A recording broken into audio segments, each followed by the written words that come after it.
పెళ్ళి. అస్సలే అమ్మాయిలు దొరక్క అబ్బాయిలు శతకోటి నమస్కారాలతో దేవుళ్ళని వేడుకుంటుంటే పక్క వాళ్ళు ఉంటారు చూశారు, వాళ్ళని కోటి ప్రశ్నలతోటి విసిగిచ్చి చంపేస్తారు.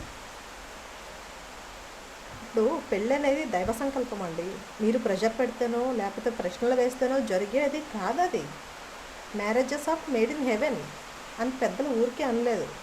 దేనికన్నా సరే టైం రావాలండి. టైం రాందే మనం ఏది ఎంత మొత్తుకున్నా సరే జరగదు. అది పెళ్ళి అనేది లైఫ్లో జరిగే వండర్ఫుల్ మూమెంట్.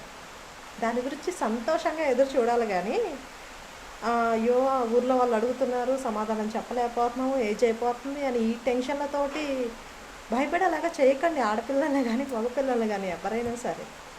ఎందుకంటే ఎవరి లైఫ్లో ఏ ప్రాబ్లమ్స్ ఉన్నాయో మనం ఎలా చెప్పగలం? ఒకరికి ఫైనాన్షియల్ ప్రాబ్లం కావచ్చు, ఇంకొకరికి ఫ్యామిలీ ప్రాబ్లం కావచ్చు, కొంతమందికి జాతకాలు కలవకపోవచ్చు, అమ్మాయిలు అబ్బాయిలకి నచ్చకపోవచ్చు, అబ్బాయిలు అమ్మాయిలకి నచ్చకపోవచ్చు. సో ఇలాగ చాలా ఉంటాయండి. పెళ్ళి అంటే ఏదో షాపింగ్కి వెళ్ళి మనం తీసుకొచ్చే ఒక గిఫ్ట్ కాదండి. నచ్చకపోతే మార్చుకోవడానికి 100 ఏళ్ళు కలిసి బ్రతకాల్సిన ఇద్దరి జీవితాలు.